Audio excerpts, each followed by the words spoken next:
Hello, dear student. Welcome back again. I am Pratibha Bhaggat, your course teacher of Diseases of Field and Horticultural Crops and Their Management, Part 1, and your course code is APP 5311. So, in previous class, we had discussed about the groundnut ticka disease, and today we will discuss another disease of groundnut, which is rust. So, rust is also a very important disease for this crop, and this disease occurs in Central and South America, West Indies, China, USA, and also in India. In India, it was first observed in 1971 in Punjab, Tamil Nadu, West Bengal, and Andhra Pradesh. And this is also found in Chhattisgarh, and this has been become one of the major disease in the current situation. So this disease is very important to study. So the pathogen means the causal organism of rust is Puccinia arachidis. Means it is belongs to the rust family. Means this is the rust fungus. So mostly rust fungus are belong from the Puccinia family. So that's why the causal organism is Puccinia arachidis. अब हम देखते हैं इसका symptoms के बारे में. जो symptoms कुछ इस तरह से प्लांट्स पे आते हैं. जो डिसीज़ होती है वो मोस्टली प्लांट के ऑल एरियल पार्ट पे अटैक करती है. इसके अलावा यह मोस्टली जो प्लांट होता है वो हमेशा 6 वीक ओल्ड प्लांट्स में ये यूजुअली फाउंड होना, मतलब इसके सिम्टम्स बनना स्टार्ट हो जाते हैं. यानी कि ये यहाँ तो पूरे एरियल पार्ट को इन्फेक्ट कर रहा है, लेकिन कब, जब जैसे ही प्लांट 6 वीक ओल्ड होने लगता है तो फेवरेबल कंडीशन की वजह से डिसीज़ के सिम्टम्स अपीयर होना स्टार्ट हो जाते हैं. ये इन्फेक्शन तो पहले हो जाता है, लेकिन जो सिम्टम्स है वो 6 वीक से पहले स्टार्ट नहीं होते. मोस्टली हमेशा 6 वीक या उसके बाद भी ये डिसीज़ के जो सिम्टम्स हैं वो देखने को मिल सकते हैं. इसके अलावा जो सिम्टम्स बनते हैं वो इस तरह पशल के रूप में बनते हैं. पशल यानी कि अगर हम इसे साधारण भाषा में कहें तो यह किसी तरह का एक तरह का फुंसी टाइप का एक सिम्टम्स होता है. जैसे ह्यूमंस की बॉडी में फुंसी होती है, वैसे ही सेम आपके लीव्स के जो लोअर सरफेस है, लोअर सरफेस में छोटे छोटे छोटे छोटे क्या है, ओवल शेप के पश्चल्स निकलते हैं, या फिर आप जिसे सामान्य भाषा में फुंसी कह सकते हैं, लेकिन इसे टेक्निकल वर्ड्स में पश्चल भी कहते हैं. और ये जो पश्चल्स होते हैं ये एक्चुअल में यूरोडोस्पोर उनके अंदर होते हैं.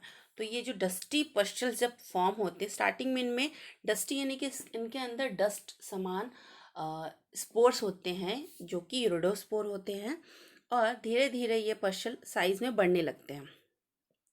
जब इनका स्टार्टिंग कलर होता है, जो पश्चल्स हैं उनका स्टार्टिंग कलर जो ऑरेंज कलर का होता है, और जैसे जैसे धीरे धीरे ये मैच्योर होने लगते हैं इनका कलर क्या होता है, रेडिश ब्राउन कलर में कन्वर्ट होने लगता है.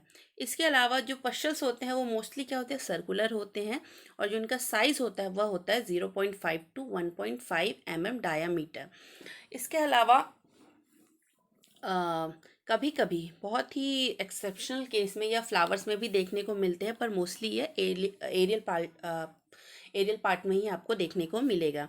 जो पश्चल्स होता है अगर यह रप्चर हो जाए, इसके रप्चर होने से क्या होता है, इसमें जो अंदर के जो पाउडरी मासेस होते हैं, यानी कि जो रस्ट होता है, रस्ट के अंदर का जो पाउडर मास होता है वो क्या होता है, वो यूरिडोस्पोर होता है. और जो कि जिसे हम उन स्पोर्स को हम कहते हैं सॉरी, SORI सॉरी. ये जो सॉरी होते हैं वो स्मॉल होते हैं और नेक्रोटिक ब्राउन कलर के होते हैं, और यह भी लीफ के जो है अपर सरफेस में पाए जाते हैं. इसके अलावा जो रस्ट के पश्चल्स हैं वो पेटियोल्स एंड स्टेम में भी देखने को मिलते हैं. सीजन के लेट में जो डिसीज़ है वो यूरोडोस्पोर से टीलियोस्पोर में कन्वर्ट हो जाता है. तो जो टीलियोस्पोर होते हैं उसमें जो पश्चल्स होते हैं वो डार्क कलर के होने लगते हैं, यानी कि जब वो ब्राउन कलर का होने लगता है तो उसमें जो पस्टल्स जो है उसमें टीलियोस्पोर का फॉर्मेशन स्टार्ट हो जाता है, और धीरे धीरे पूरी लीव्स क्या होती है, नेक्रोटिक पैचेस आ जाते हैं. और ये धीरे धीरे जैसे ही पस्टल इसमें फॉर्म होने लगता है और पैथोजन ग्रो करने लगता है, डेवलप करने लगता है, आपका सबसे पहले जो बनता है वो यूरोडोस्पोर बनता है. यूरोडोस्पोर के बाद आपका बनता है टीलियोस्पोर.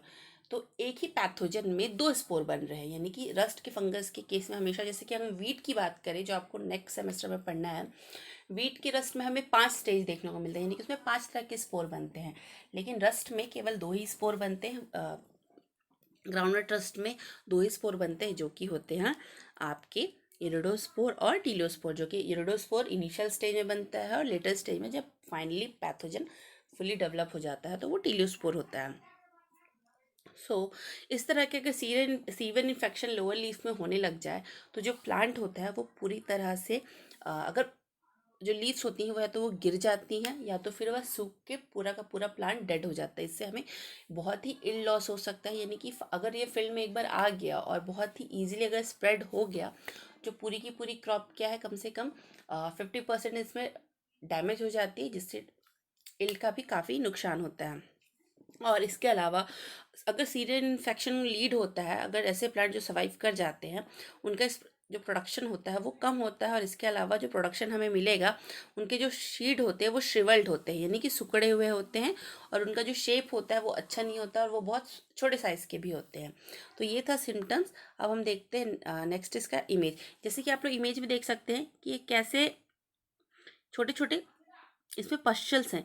जो छोटे छोटे स्मॉल डॉट्स दिख रहे हैं आपको, यही पश्चल है जो स्टार्टिंग में आपका ऑरेंज कलर का होता है और धीरे धीरे ये रेडिश ब्राउन में कन्वर्ट होने लगता है।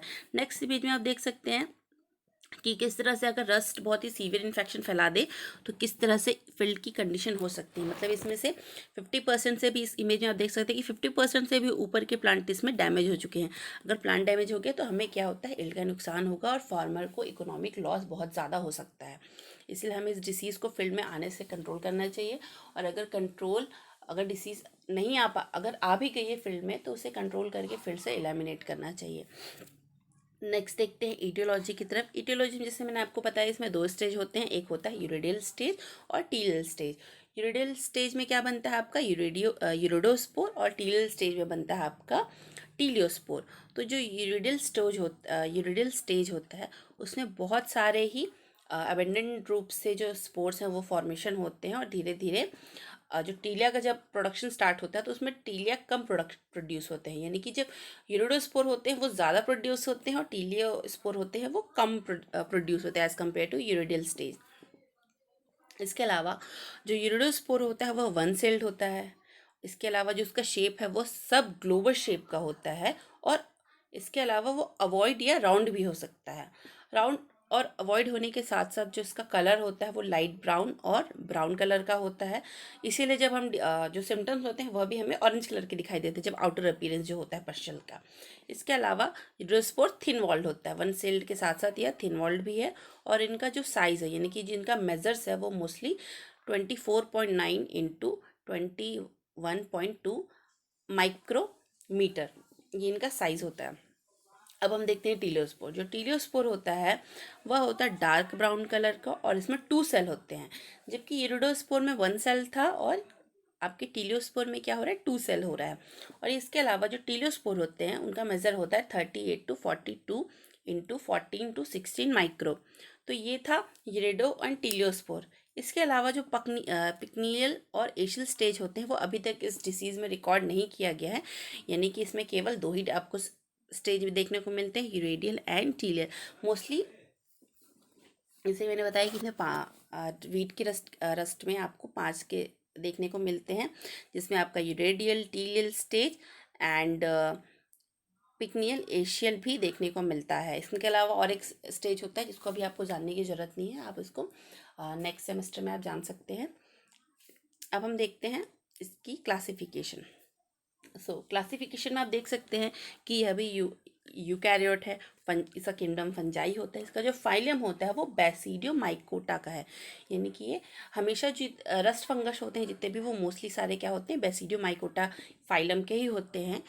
इसका जो सब फाइलम होता है वो पक्सीनियो माइकोटिना है, और जो क्लासेस हैं वो पक्सीनियो माइसिटीज़ हैं। ऑर्डर है इसका पक्सीनेल्स, फैमिली है इसकी पक्सीनेसी, जीनस पक्सीनिया एंड स्पीसीज एराचिडीज। ये था इसका क्लासिफिकेशन। अब नेक्स्ट हम देखते हैं इसका डिसीज साइकिल। जो पैथोजन होता है वो मोस्टली इरिडोस्पोर के रूप में सर्वाइव करता है as a volunteer groundnut plants. कभी कभी हम क्या करते हैं, बहुत एज अ ग्राउंडनट को वॉलेंटियर प्लांट के रूप में ग्रो करते हैं और यहीं पे ये डिसीज़ क्या होती है, इसमें स्पोर डिसीज़ यहाँ पे इन्फेक्ट कर देती है प्लांट को। इसका मतलब जो प्राइमरी सोर्स ऑफ इन्फेक्शन होता है वो क्या होता है, वॉलंटियर ग्राउंडनट प्लांट्स और बाय इरिडोस्पोर। तो ये इसका प्राइमरी इन्फेक्शन था। इसके अलावा जो पैथोजन होता है, जो फंगस होता है, वो इन्फेक्टेड प्लांट डेब्रिस में भी सॉइल में सर्वाइव करता है। तो यह सॉइल, इसे एक तरह से हम सॉइल बॉर्न कह सकते हैं। पर ये सॉइल बॉर्न, हम इसे सॉइल बॉर्न नहीं कहेंगे, क्योंकि यह मोस्टली जो इसका जो मेन स्प्रेड होता है वो विंड होता है, विंड के थ्रू होता है, यानी कि ये सेकेंडरी इन्फेक्शन है। तो हम अगर इसका सोर्स देखा जाए तो मेन इसे हम विंड बॉर्न इनोकुलम ही कहेंगे, यानी कि यह विंड बॉर्न पैथोजन है। जितने भी रस्ट फंगस होते हैं वह क्या होते हैं, विंड बॉर्न पैथोजेंस होते हैं। जो उसका प्राइमरी सोर्स ऑफ इन्फेक्शन था वो था उसका वॉलेंटियर ग्राउंडनट प्लांट्स में हो रहा है के थ्रू, इरिडोस्पोर के थ्रू।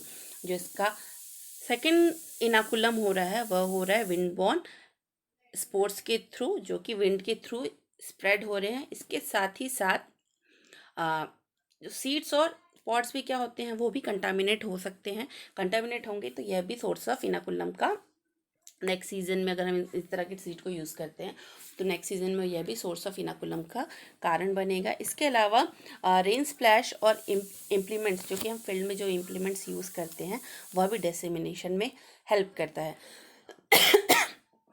Sorry students. तो इसके अलावा जो फंगस है, रेन स्प्लैश और इम्प्लीमेंट्स के थ्रू डिसेमिनेट हो ही रहा है, साथ में साथ यह फंगस कोलेट्रल होस्ट में भी सर्वाइव कर सकता है। इन सब सारी डिसीज साइकिल को ध्यान रख के हमें मैनेजमेंट प्रैक्टिसेस में भी उसी तरह से हमें डेवलप करना चाहिए। तो अब हम नेक्स्ट देखते हैं आपका फेवरेबल कंडीशन। फेवरेबल कंडीशन में इसका क्या, तीन मेन कंडीशन होते हैं। एक तो आपका high relative humidity, mostly above 85%। अगर 85% से ऊपर हाई रिलेटिव ह्यूमिडिटी है, यानी कि रिलेटिव ह्यूमिडिटी है, तो ये डिसीज़ के लिए बहुत ही फेवरेबल कंडीशन है।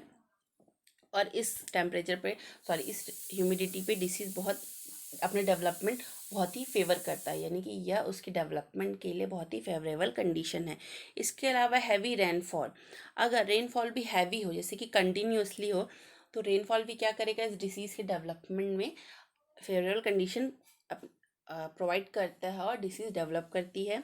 इसके अलावा low temperature 20 to 25 degree Celsius. बहुत से डिसीज़ में ऐसा होता है कि आपको हाई टेम्परेचर के साथ लो रिलेटिव ह्यूमिडिटी हेल्पफुल रहती है, और कई में होता है लो टेम्परेचर के साथ हाई रिलेटिव ह्यूमिडिटी, जो कि रस्ट के केस में है। रस्ट के केस में आपको लो टेम्परेचर चाहिए, जिसका 20 से 25 डिग्री सेल्सियस के बीच में, और हाई रिलेटिव ह्यूमिडिटी होनी चाहिए 85% से ऊपर के केस में। तो ये दोनों ही कंडीशन है वह डिसीज़ को फेवर कर रही है उसके डेवलपमेंट के लिए। तो ये था इसका फेवरेबल कंडीशन। अब हम देखते हैं मैनेजमेंट। मैनेजमेंट के लिए, जैसे कि ये वॉलंटियर ग्राउंडनट प्लांट्स के थ्रू हो रहा था, तो हमें मोनोकल्चरिंग को अवॉइड करनी है। अगर सेम फील्ड पे हर बार ग्राउंडनट को ही लगाते हैं तो ये डिसीज़ बार बार आने की संभावना ज़्यादा हो जाती है। इसलिए हमेशा कोशिश करना चाहिए कि हमें मोनोकल्चर को मतलब अवॉइड करना चाहिए। उसकी जगह पे हमें क्या कर सकते हैं कि मल्टी कल्चर को यूज़ कर सकते हैं। मल्टी कल्चर, और जैसे कि हम कह सकते हैं क्रॉपिंग पैटर्न हम चेंज कर सकते हैं, जिससे डिसीज़ भी कंट्रोल हो जाएगी और कम हो जाएगी। इसके अलावा जैसे कि इसका प्राइमरी सोर्स क्या था आपका, वॉलंटियर ग्राउंडनट प्लांट, तो हमें ऐसे प्लांट को रिमूव करना है जो कि होट्स के लिए रिजर्वायर का काम कर रहे हैं। तो अगर हम वॉलंटियर ग्राउंडनट प्लांट्स को रिमूव कर देते हैं तो अल्टीमेटली हम डिसीज़ को भी कंट्रोल कर लेंगे फील्ड में फैलने से। इसके अलावा जो नेक्स्ट है, जैसे कि केमिकल मैनेजमेंट में हम ये कर सकते हैं कि जो मैनकोजैब होता है उसका हमें 2 kg और वेटेबल सल्फर 3 kg और ट्राइडोमोर 500 ml और क्लोरोथैलोनिल 2 kg पर हेक्टेयर की रेट में हमें इसका इस्तेमाल कर सकते हैं, जो कि डिसीज़ को बहुत ही इफ़ेक्टिवली कंट्रोल करता है।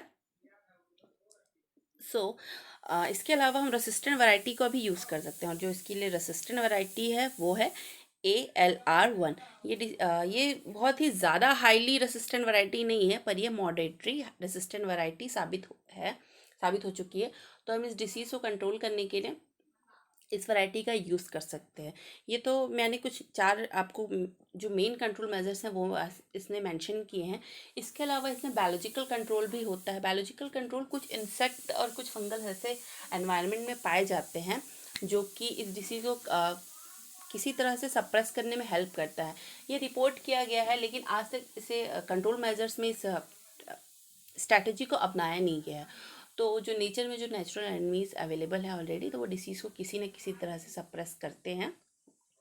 और ये था मैनेजमेंट। तो आपका ग्राउंडनट का जो डिसीजेस होते हैं वो कंप्लीट हो जाता है। जो आपके मेजर डिसीज़ थे वो 2 ही थे। एक था आपका ग्राउंडनट का टिक्का और दूसरा था ग्राउंडनट रस्ट। अब ग्राउंडनट का आपका डिसीज़ कंप्लीट हो चुका है। अब हम नेक्स्ट क्लास में, यानी कि कल से हम नेक्स्ट क्रॉप के डिसीज़ के बारे में डिस्कस करेंगे। तो आज के लिए इतना ही स्टूडेंट्स, थैंक यू।